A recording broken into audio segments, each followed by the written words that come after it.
중등부 예배 가운데로 나온 우리 친구들을 환영합니다. 기도하겠습니다. 하나님 아버지, 오늘은 부활 주일입니다. 이 부활 주일에 우리들의 마음을 모아 하나님께 예배 드립니다. 이 예배를 기뻐 받아주세요. 감사합니다. 예수님의 이름으로 기도합니다. 아멘. 하이델베르크 요리 문답입니다. 제33문, 우리도 하나님의 자녀들인데 왜 예수님을 하나님의 독생자라고 부릅니까? 답, 오직 그리스도만 하나님의 영원한 아들이시며 우리는 그리스도의 은혜를 통해 입양된 자녀들이기 때문입니다. 제34문, 왜 당신은 예수님을 우리 주님이라고 부릅니까? 답, 그분이 우리의 죗값을 금이나 은이 아니라 그분의 피를 통해 대신 갚아주셔서 우리를 구원하셨고 우리를 마귀의 소유에서 하나님의 소유로 삼아주셨기 때문에 그분을 우리의 주님이라고 부르는 것입니다. 아멘. 사도신경으로 우리의 신앙을 고백하겠습니다. 나는 전능하신 아버지 하나님 천지의 창조주를 믿습니다. 나는 그의 유일하신 아들 우리 주 예수 그리스도를 믿습니다. 그는 성령으로 잉태되어 동정녀 마리아에게서 나시고 본디오 빌라르에게 고난을 받아 십자가에 못 박혀 죽으시고 장사된 지 사흘 만에 죽은 자 가운데서 다시 살아나셨으며 하늘에 오르시어 전능하신 아버지 하나님 우편에 앉아 계시다가 거기로부터 살아있는 자와 죽은 자를 심판하러 오십니다. 나는 성령을 믿으며 거룩한 공교회와 성도의 교제와 죄를 용서받는 것과 몸의 부활과 영생을 믿습니다. 아멘. 제가 기도하도록 하겠습니다. 능력과 사랑이 많으신 하나님 아버지, 하나님의 아버지의 이름을 찬양합니다. 경배합니다. 한 주간도 성령 하나님께서 지켜주시고 인도해 주신 그 은혜 감사합니다. 지난 한 주간의 모습을 돌아봅니다. 모든 죄와 연약함을 예수님의 피로 씻어주세요. 오늘은 부활 주일입니다. 예수님의 부활을 통해서 죄와 사망의 권세가 힘을 잃었어요. 우리에게 소망이 생겼어요. 너무나 감사해요. 부활의 말씀을 우리 마음에 새겨 주시어 우리에게 소망과 앞으로 살아갈 힘과 능력이 되도록 역사해 주세요. 코로나 바이러스가 확산되고 있어요. 하나님의 은혜로 이 바이러스가 그치게 해 주세요. 이를 통해서 교회가 새로워지고 모든 열방이 부활의 주님께 돌아오도록 이끌어 주세요. 온라인 개학이 시작되었어요. 이 시간 동안에도 부활의 주님이 함께 해 주심을 감사합니다. 부활의 주님께서 이끌어 주시어 삶을 지혜롭게 선용하고 우리 친구들 가운데 배움이 학업이 있도록 해 주세요. 우리 친구들 그리고 선생님들의 가정과 또 학업과 직장, 삶을 축복해 주세요. 그래서 언제 어디에서든지 하나님을 기쁘시게 하는 그런 삶이 되게 해 주세요. 하나님의 말씀을 듣습니다. 마음을 열어주세요. 하나님의 말씀을 경청하고 그 말씀을 실천하도록 도와주세요. 감사합니다. 예수님의 이름으로 기도합니다. 아멘. 오늘 하나님의 말씀입니다. 오늘 하나님의 말씀은 누가복음 24장 1절에서 3절 1절에서 3절과 누가복음 24장 36절에서 43절의 말씀입니다. 1절입니다. 안식 후 첫날 새벽에 이 여자들이 그 준비한 향품을 가지고 무덤에 가서 돌이 무덤에서 굴려 옮겨진 것을 보고 들어가니 주 예수의 시체가 보이지 아니하더라. 아멘. 36절. 이 말을 할 때에 예수께서 친히 그들 가운데 서서 이르시되 너희에게 평강이 있을지어다 하시니 그들이 놀라고 무서워하여 그 보는 것을 영으로 생각하는지라. 예수께서 이르시되 어찌하여 두려워하며 어찌하여 마음에 의심이 일어나느냐. 내 손과 발을 보고 나인 줄 알라. 또 나를 만져보라. 영은 살과 뼈가 없으되 너희 보는 바와 같이 나는 있느니라. 이 말씀을 하시고 손과 발을 보이시나 그들이 너무 기쁨으로 아직도 믿지 못하고 놀랍게 여길 때에 이르시되 여기 무슨 먹을 것이 있느냐 하시니 이에 구운 생선 한 토막을 드리니 받으사 그 앞에서 잡수시더라. 아멘. 오늘의 말씀의 제목은 부활의 말씀입니다. 먼저 영상 시청하도록 하겠습니다.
할렐루야. 예수님은 그가 말씀하신 대로 장사된 지 3일 만에 부활하셨습니다. 그래서 예수님의 무덤이 빈 무덤이 되었죠. 여러분, 예수님의 부활은 그가 의인임을 증명해요. 누가복음 23장 47절에서 백부장이 그는 의인이었도다 그렇게 고백했던 것처럼 예수님의 그 부활은 그가 의인임을 증명하죠. 그래서 그가 죽으신 것은 자기 죄 때문에 죽으신 것이 아니라 우리 죄 때문에 대신 죽으신 것이 맞죠. 곧 예수님의 부활은 십자가 사역이 성취된 것을 뜻해요. 그래서 여러분이 십자가 복음을 믿을 때 죄와 형벌이 사라지고 부활 생명의 역사에서 여러분들의 그 영혼이 죽음에서 다시 살아날 것이며 장차 예수님이 다시 오시면 영광스러운 육체로 부활할 것입니다. 이것을 예수님이 전해주신 부활의 말씀과 오늘 영상 시청했던 그 빈 무덤을 통해서 확인하기를 바랍니다. 코로나 바이러스가 극성이죠. 그래서 각종 메이저 스포츠가 중단되었습니다. 목사님은 류현진 선수를 볼 수 없어서 매우 아쉬운데 그래도 언젠가는 볼 수 있을 거라는 그런 기대감이 있습니다. 여러분, 학교 개학도 중단이 되었어요. 그래도 언젠가는 다시 등교할 수 있을 거라는 그 기대감이 있을 것입니다. 그런데 이대로 우리가 정말 30년, 60년, 100년을 흘려보낸다고 한다면은 정말 이 세상의 삶이 멈추지 않고 영원히 나의 삶이 이어질 거라는 그런 기대감이 있나요? 그렇지 않다고 한다면 여러분은 매우 불안할 것입니다. 대부분은 죽음 그 이상의 삶을 기대하지 않죠. 왜냐하면 죽음은 기정사실이기 때문에 그렇습니다. 그래서 코로나처럼 죽음의 그 두려움이 찾아오면은 매우 두렵죠. 왜냐하면 그 이상은 없기 때문에 그렇습니다. 어느 날 목사님이 전도했는데 상대방 아주머니가 그러는 거예요. 예수는 죽었어. 또 어느 날 전도했어요. 상대방 그 서울중학교 학생이 그러는 거예요. 장기려 박사는 왜 죽었어요? 모두 죽음만을 믿고 살아가요. 그 이상의 삶은 보이지 않아요. 많은 친구들이 잘 먹고 잘 살아가는 것이 꿈이에요. 왜냐하면 죽음 너머에 있을 그 영원한 세상이 보이지 않기 때문에 그렇죠. 그래서 다음 세상을 준비하지 않아요. 많은 친구들이 하나님 안에서 비전을 품지 못해요. 왜냐하면 지금도 살아계신 그 부활의 주님을 보지 못하기 때문에 그렇죠. 여러분들도 혹시 죽음만을 믿고 살아가고 있나요? 그렇다고 한다면 난 왜 바쁘게 살아가나요? 그 이상, 그 이상의 삶, 그 이상의 주님은 볼 수 없잖아요. 만약에 그렇다고 한다면은 죽음만 보인다고 한다면 이 부활의 말씀을 여러분들 그 마음 속에 품기를 바랍니다. 왜냐하면은 이 부활의 이 말씀을 통해서 죽음 그 이상의 것들을 기대할 수 있기 때문에 그렇습니다. 많은 사람들은 부활이 없다고 증언합니다. 하지만 성경은 부활이 있다고 증언하죠. 그래서 구약에서 예언되었고 그 예언의 말씀을 따라서 예수 그리스도께서 고난 받으신 후 부활을 성취하셨고 그래서 예수님의 시체가 놓여져 있었던 그 무덤은 빈 무덤이 되었어요. 이 놀라운 역사적 사실이 성경책에 복음서에 생생하게 기록되어 있고 이 복음서 외에도 각종 문헌에 기록되어 있어요. 그래서 역사학자 토마스 아놀드는 이렇게 증언을 해요. 부활은 역사상 가장 잘 증명된 역사다. 여러분, 이순신 장군이 거북선을 제작했죠? 그런데 이 사실보다 부활이 더 분명한 역사라는 거예요. 선덕 여왕은 신라 시대 여왕이에요. 이에 관한 사실이 삼국사기에 딱 두 줄만 기록되어 있다고 해요. 그런데도 여러분은 잘 믿고 있죠. 그런데 부활은 역사적인 사료와 증거가 그것보다 더욱더 많다라는 거예요. 우리는 그래서 믿지 않을 수 없다라는 거죠. 많은 무신론자들이 이 기독교의 부활만 잘 공격하면 기독교는 무너진다. 이렇게 믿고서 이 부활을 공격하기 위해서 뭐 여러 가지 설들을 만들었죠. 기절설, 또 뭐 도적설, 그리고 환생설, 환상설 이렇게 제자들이 너무나 슬픈 나머지 그냥 막 이렇게 환상을 봤다. 그냥 영으로 이렇게 나타난 그 예수를 그냥 환상으로 봤다. 그런 것들. 그런데 성경책에 기록된 이 역사적 사실이 너무나 확고하고 명백하기 때문에 많은 이 무신론자들이 반박을 할 수 없었고 오히려 이 부활에 관한 사실들을 살펴보면서 막 믿음이 생겼다라는 거예요. 그래서 여러분들 잘 아는 그 나니아 연대기를 지은 C.S. 루이스라든가 그리고 누가 돌을 옮겼는가를 지은 프랭크 모리슨 그리고 벤허를 지은 그 루 윌리스 그 이상의 세계를 보게 되었다라는 거예요. 19세기의 어느 날 무신론자 인거솔이 루 윌리스를 찾아갔어요. 이 부활을 반박하는 글을 써주세요. 그래서 이 루 윌스가 흔쾌히 수락하였고 부활에 관한 자료들을 수집하였고 그러면서 글을 쓰기 시작했는데 그런데 글을 쓰던 중에 부활의 주님을 만났다라는 거예요. 그래서 전혀 다른 글을 쓰기 시작했고 그래서 출간된 책이 벤허. 이 배너는 영화로도 제작이 되어서 우리들에게 매우 큰 감동을 선사하고 있습니다. 여러분, 성경책에 기록된 이 부활의 말씀을 살펴보기를 바랍니다.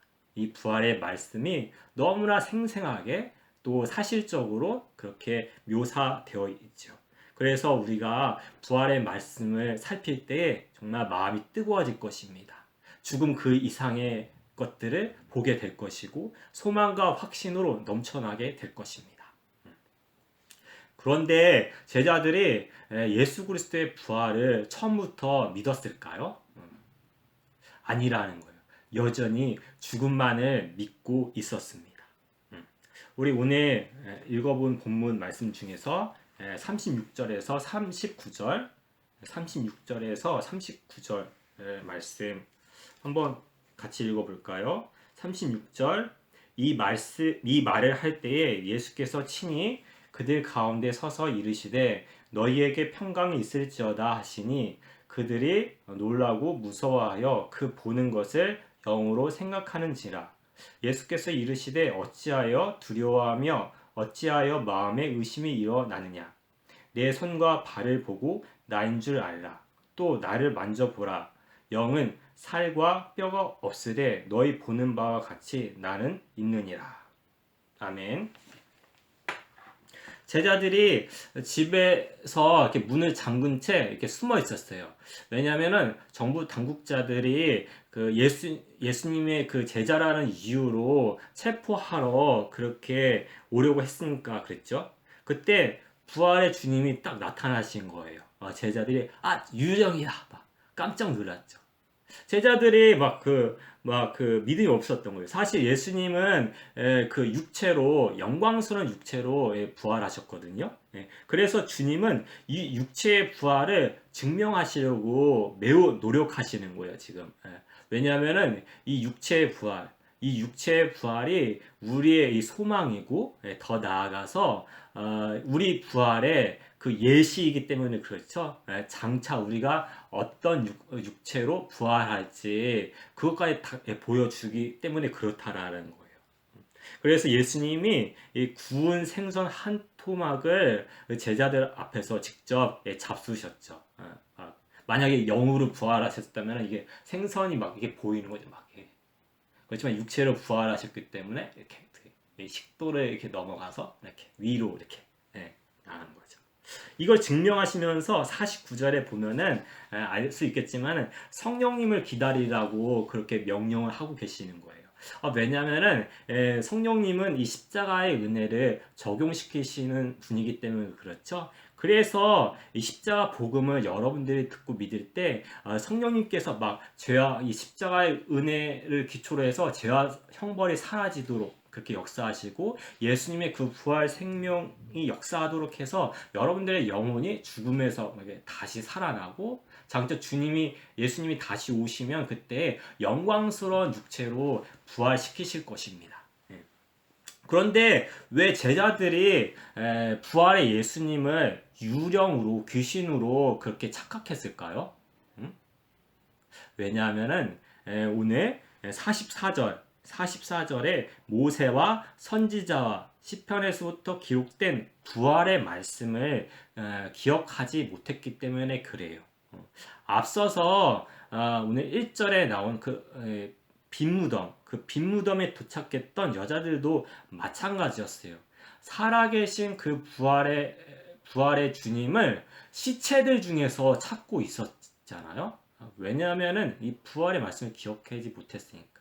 그리고 그 다음에 이어지는 두 번째 에피소드에 보면은 거기에 막 십자가에 죽으신 그 예수님 때문에 너무나 슬퍼서 고향으로 그렇게 떠나가고 있었던 두 제자들이 있었는데 그들 가운데도 그 영광의 주님이 나타나셨지만은 그냥 이렇게 낯선 사람으로 착각하게 되었죠.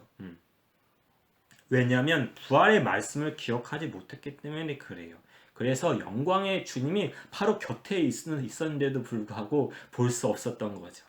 하지만 우리가 부활의 말씀을 잘 이렇게 마음에 새기고 기억하면은 정반대의 결과를 낳을 수 있다라는 거예요. 대표적인 예로 스데반 집사님이 여러분들이 잘 아는 사도행전에 나오는 스데반 집사님이 그랬다라는 거예요. 스데반 집사님이 다른 유대인들한테 막 전도를 했어요. 이 구약의 그 모든 말씀은 곧 예수 그리스도의 그 십자가 부활을 가리킵니다. 아브라함, 요셉, 모세에 관련된 많은 기록들이 있지만 결국에는 예수님의 십자가 부활을 가리킵니다. 그런데 너희가 지금 너희들의 그 손에 의해서 십자가에서 예수님이 죽임을 당하고 부활하셨다. 그러자 이 스테반 가운데 하늘이 열리고 영광의 주님이 딱 나타나셨다라는 거예요. 이렇게 성경책에서 그 십자가 부활의 말씀을 깊이 새기면 그 이상이 보인다라는 것입니다. 어느 날 하루살이와 메뚜기가 놀았어요. 메뚜기가 하루살이한테 그만 놀고 내일 만나자. 그러자 하루살이가 내일이 뭔데? 그러자 밤이 지나면 밝은 날이 찾아오는데 그게 내일이야. 하루살이가 이해하지 못했어요. 이제는 메뚜기와 개구리가 그렇게 놀았어요. 개구리가 날씨가 추우니까 내년에 만나자. 그러자 메뚜기가 내년이 뭔데? 개구리가 내년은 겨울이 끝나고 날씨가 따뜻해지려 할 때 찾아오는 거야. 그러자 메뚜기가 이해하지 못했어요. 여러분, 우리도 이 부활의 말씀을 기억하지 못하면 영생이 뭔데? 영광의 주님이 누군데? 어쩌면은 내가 교회를 다닌다고 하지만은 시체들 가운데 계신 그 주님으로 믿고 살아갈 수도 있다라는 거죠. 하지만 부활의 말씀을 기억하면 창조의 주님, 부활의 주님, 만물이 교회의 이 주님이 보이기 시작하는 거죠. 그리고 장차 재림의 주로 다시 오셔서 죽음 너머에 있는 그 영원한 세상과 영광스러운 그 몸으로 부활시키실 그 날이 보이기 시작한다. 지금 여러분의 그 신체는 한계가 매우 많아요. 능력이 점점 감소하고 있죠. 시력이 줄어들고 있고 또 근력도 줄어들 것이고 그리고 뭐 이렇게 피부 탄력도 점점 이렇게 줄어들 것이고 체력도 점점 딸리게 될 것이고 그러나 그때의 신체는 한계가 없다라는 거예요. 어쩌면 시력이 막 50.0 막 이렇게 막 100.0 막 근력은 막 뽀빠이 막 지금은 여기 있으면은 밖에 있을 수 없죠. 하지만 그때는 공간 이동에도 제한이 없을 거예요, 아마. 또 지금 외모는 가치가 점점 줄어들어 가고 있어요. 늙어가고 있는 거죠. 혹시 우리 친구들은 나는 아직 파릇파릇해요. 그렇게 반박할지 모르지만 하지만 여러분들의 그 몸 안에서부터 이미 늙어가기 시작하고 있다라는 거죠. 그래서 아침에 단번에 기상하지 못해요. 알람이 울려도 엄마가 깨워도 막 이러면서 막 겨우겨우 막 3단계로 막 일어나는 거죠. 그러나 그때는 그때 신체는 결코 늙지 않는 그런 영광스러운 몸이라는 거죠. 지금 신체는 약해요. 쉽게 다치고 쉽게 까지고 쉽게 그렇게 질병에 걸리죠. 코로나 때문에 걱정이 많아요. 왜냐하면 이 코로나 바이러스가 쉽게 침투할 수 있는 그런 연약한 몸이기 때문에 그렇죠. 그러나 그때의 그 신체는 어떤 바이러스도 침투할 수 없는 그런 강한 몸이겠죠. 그래서 고린도전서 15장 43절에 욕된 것으로 심고 영광스러운 것으로 다시 살아나며 약한 것으로 심고 강한 것으로 다시 살아나며 그렇게 증언하고 있습니다. 오늘 본문에서 우리가 장차 어떤 몸으로 부활할지 예수님께서 영광스러운 육체로 부활할 것을 그렇게 미리 보여주시고 계신 것입니다. 그러므로 부활의 말씀을 여러분들 기억 속에 새기기를 바랍니다. 그래서 성경책을 펼치세요. 부활의 말씀을 살피기를 바랍니다. 그것은 뭐냐면은 영광스러운 그리고 지금도 살아계신 이 부활의 주님을 날마다 배우는 그 일입니다. 그것은 영원한 천국을 내다보며 소망하는 일입니다. 마음을 닫지 말기를 바랍니다. 이 일에 신실해지기를 바랍니다. 이 일을 사모하기를 바랍니다. 주일학교에서 초등학교 3학년 친구들이 있었어요. 그 중에 필립이라는 친구가 있었는데 이 친구는 그런 지적 장애를 갖고 있었어요. 하지만 이 성경 말씀만큼은 매우 좋아했어요. 어느 부활절 아침에 선생님께서 친구들에게 계란 모양으로 만든 플라스틱 상자를 나눠줬어요. 밖에 나가서 부활을 상징하는 것을 찾아서 이 계란 상자 안에 넣어서 가지고 오렴. 시간이 지났어요. 친구들이 교실로 돌아와서 한 친구씩 나와서 설명하기 시작했어요. 첫 번째 친구가 나와서 계란 상자를 열자 꽃이 나왔어요. 이 꽃은 생명을 상징해요. 그러자 많은 친구들이 박수를 짝짝짝 쳤어요. 두 번째 친구가 나와서 계란 상자를 열자 파릇파릇한 잎사귀가 나왔죠. 그리고 이제 세 번째로 필립이 나왔어요. 한참을 주저하다가 조심스럽게 열었어요. 거기에는 아무것도 없었어요. 그러자 많은 친구들이 막 손가락질 하면서 막 비웃었어요. 그런데 필립이 이렇게 말했어요. 예수님의 무덤은 비어 있었어요. 여러분, 예수님은 죽음을 이기고 부활하셨기 때문에 예수님의 무덤은 비어 있었어요. 이것이 여러분이 확고히 붙들어야 할 부활의 말씀입니다. 성경책에서 확인하기를 바랍니다. 부활의 말씀은 생명입니다. 여러분, 말씀을 맺겠습니다. 여러분, 부활의 말씀은 죽음 그 이상을 보게 합니다. 부활의 말씀은 살아계신 그 생명의 주님을 보게 합니다. 부활의 말씀을 마음에 품기를 바랍니다. 부활의 말씀을 꼭 기억하기를 바랍니다. 그러면 고난받고 영광에 들어가신 우리 주님을 날마다 보게 될 것입니다. 주님을 위해서 그렇게 살아가기를 주의 이름으로 축복합니다. 기도하겠습니다. 하나님 아버지, 죄와 사망 아래에서 죽음이 한계입니다. 그 이상을 보지 못합니다. 하지만 주님은 죄와 사망을 없애고 부활하셨습니다. 우리가 이 놀라운 사실을 빈 무덤에서 부활의 말씀에서 확인할 수 있습니다.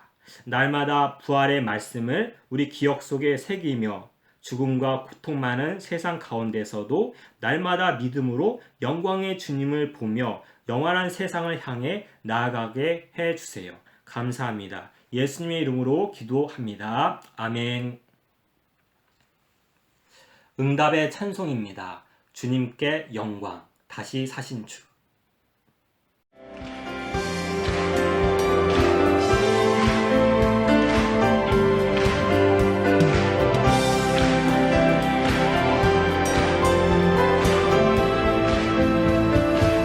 주님께 영광, 주님께 영광, 다시 사신 주.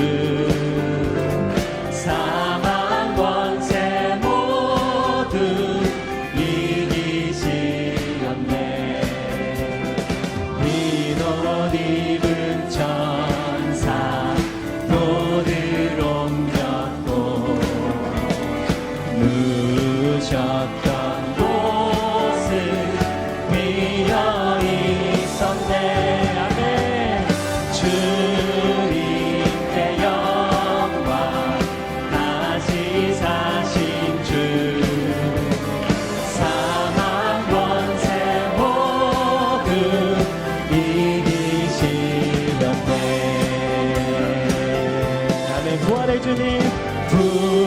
부활의 주님 나타나시사 두려움과 회심 물리치셨네. 주의 교회 입어 찬송하여라. 다시 사신 주님 죽음이 이겼네. 주님께 영광, 다시 사신 주. 사망 권세 모두 이기시렸네. 아멘. 생명의 임금, 생명의 임금, 영광의 주님. 주님 없는 삶은 헛될 뿐이라. 주의 사랑으로 세상 이기고 요단 건너 가게 하소서. 주님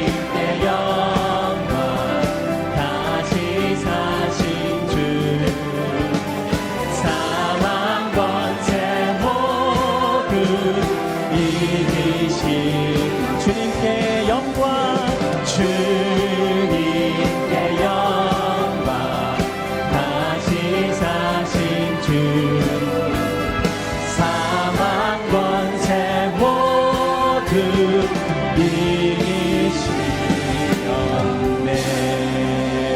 사망 권세 이기시고 부활하신 전능하신 하나님을 찬양합니다. 헌금송으로 하나님께 영광 돌리겠습니다.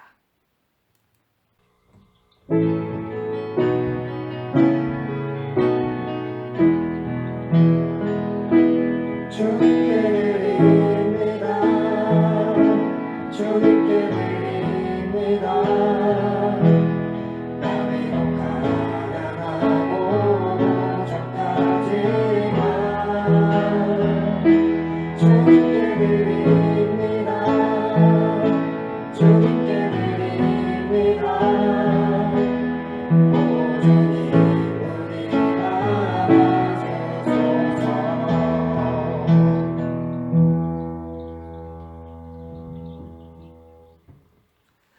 기도하겠습니다. 하나님 아버지, 아버지의 공급하심과 인도하심, 보호하심에 감사해요. 이 시간에 예물을 마음으로 구별해서 드려요. 기쁘게 받아주세요. 우리 친구들의 가정, 삶, 학업, 장래를 축복해 주세요. 그래서 우리 친구들을 통해서 부활의 능력, 소망이 세상 속에 흘러가게 해 주세요. 소망 없는 이곳에 사랑의 꽃이 피고 소망의 나비가 날아가며 부활의 주님 안에서 모든 사람들이 춤을 추도록 역사해 주세요. 사랑 없는 이곳에 우리 친구들을 통해서 세상의 빛과 소금으로 그렇게 흘러가서 세상이 변화되도록 이끌어 주세요. 미래가 없는 이곳에 부활의 능력이 우리 친구들 안에 가득해서 다음 세대로서 미래와 장래가 있게 해주시고 이를 통해서 소망 없는 이곳에 하나님의 나라가 세워지게 해주세요. 감사합니다. 예수님의 이름으로 축복하며 기도합니다. 아멘. 축도로 이 예배를 폐하겠습니다.